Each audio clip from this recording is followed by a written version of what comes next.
Hey, what's going on, guys? Welcome back to episode 2 of my Training Explained. In this series, I'm going over my training philosophies, everything I've picked up for the last 10 years of training. 23 years old, started training at the age of 13.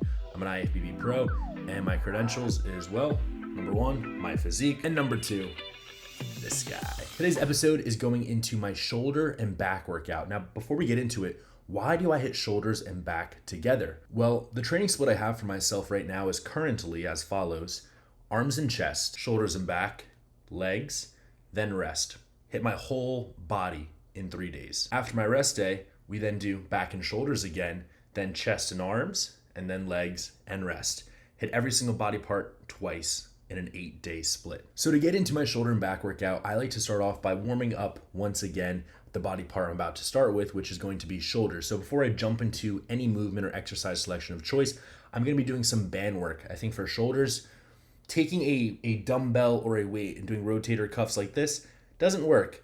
Gravity doesn't let that work. When you come down here to up here, it's actually not working out your rotator cuff. It's not doing you any justice. If you wanted to use a cable attachment and actually really warm up your rotator cuff, that works. But what I like to do is I like to pump up my shoulders as if I was backstage in a bodybuilding show, getting a pump in my side delts, my front delts, and that's pretty much it, making sure the shoulder joint is nice and warm, loose, ready to go, firing away for my first exercise, which is going to be side lateral raises.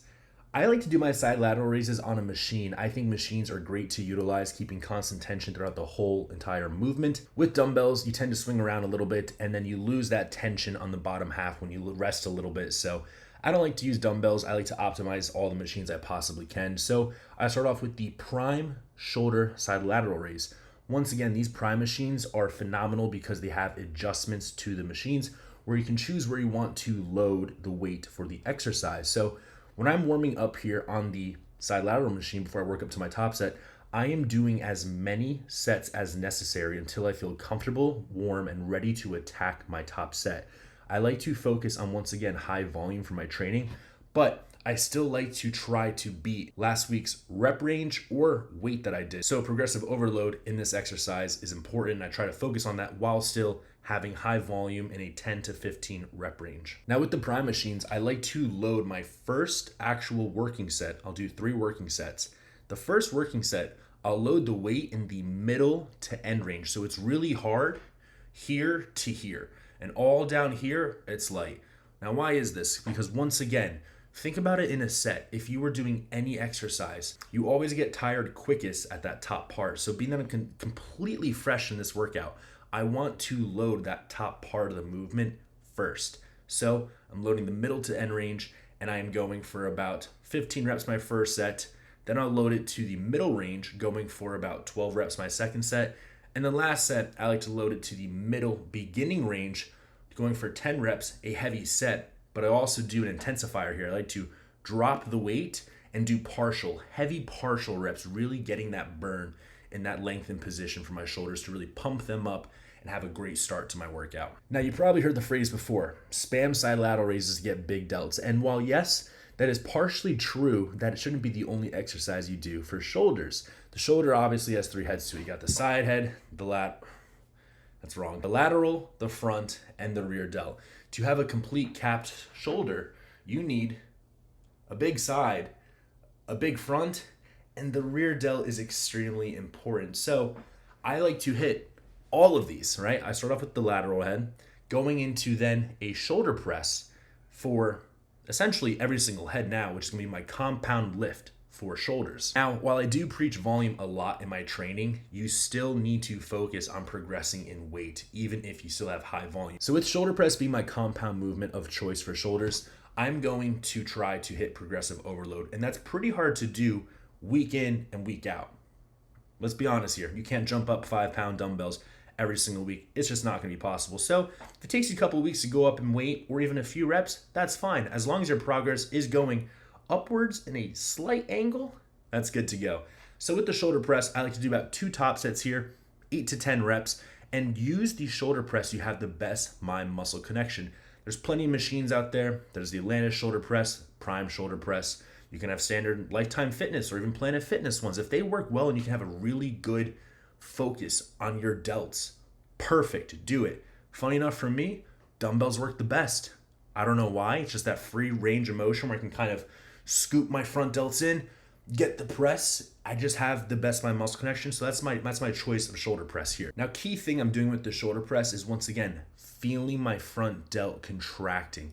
I don't want to come all the way down where it's now off of the delt. I want to keep my elbows pretty much around here, right? I want it to be about a 90-degree angle, perpendicular. Is that the word, I think? I think that's the word.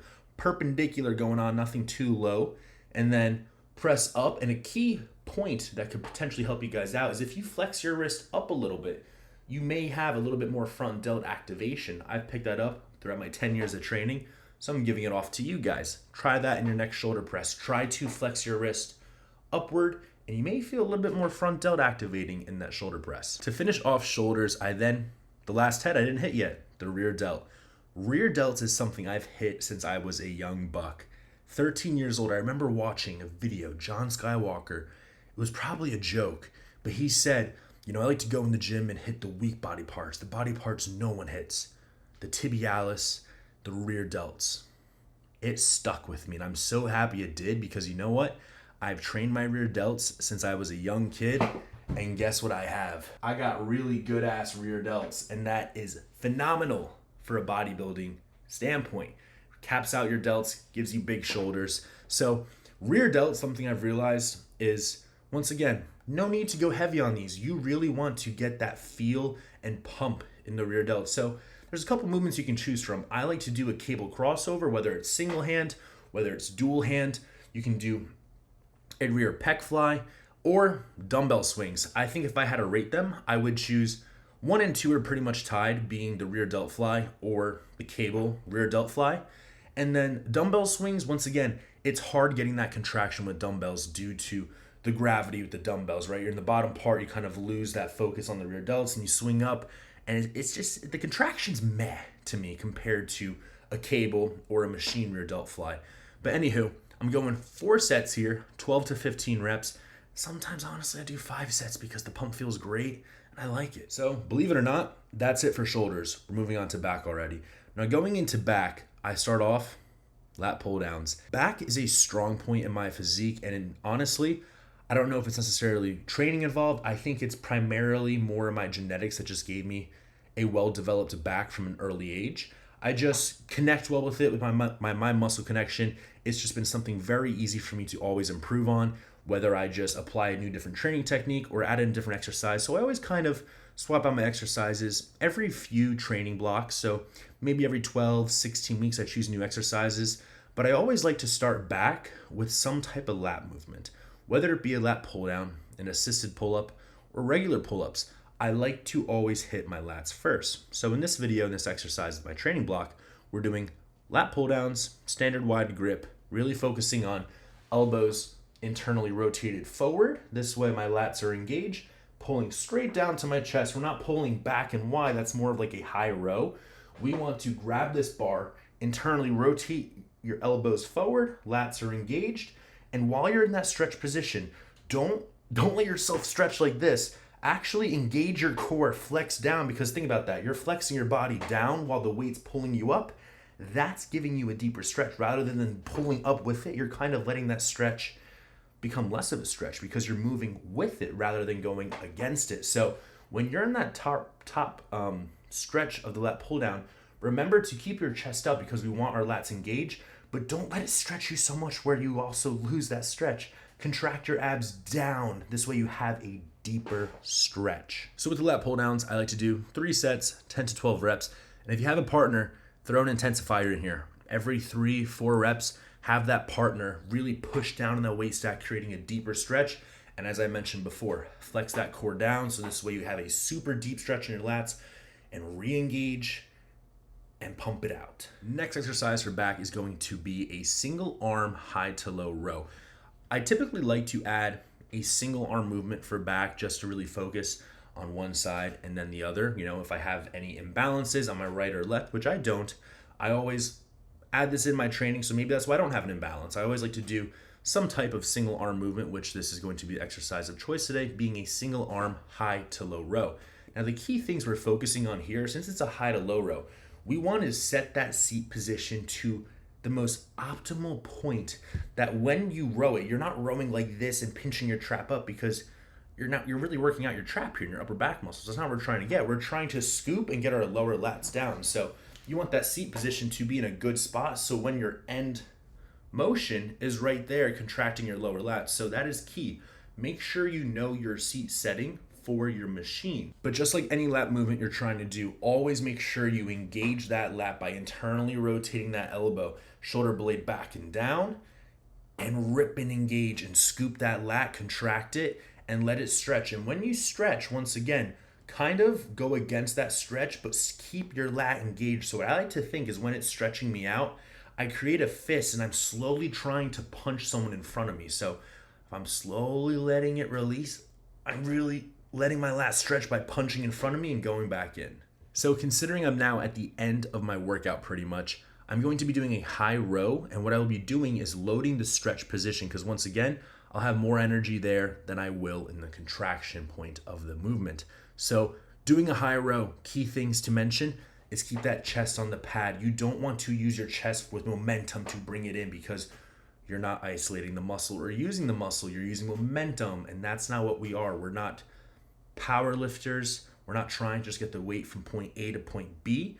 What we're trying to do is utilize our muscles on the exercise to then grow those muscles. So ensure you're not cheating yourself out or wasting your time within that set by using momentum.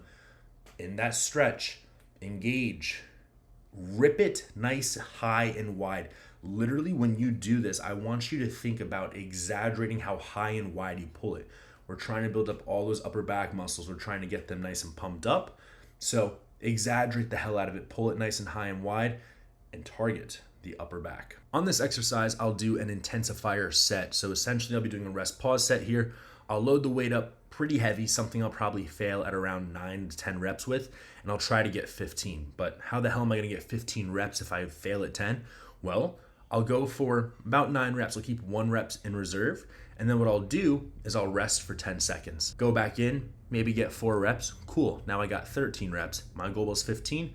I rest another 10 seconds, 2 more reps. Little intensifier, something different to kind of shock the muscle.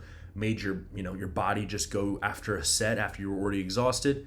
Shocks it a little bit, throw it in your training. I've done this here and there for the last couple years, and I've been happy with the progress. So if you've never tried intensifiers, there's so many different ones. You've obviously heard of a superset. That's probably the most simplistic intensifier you can do. Drop set is another intensifier, but try adding a rest pause set in there. That's what this is, and gives you a really good pump. Now, to end off this workout for me, since we hit back and shoulders, another muscle group that's in that area is going to be your traps.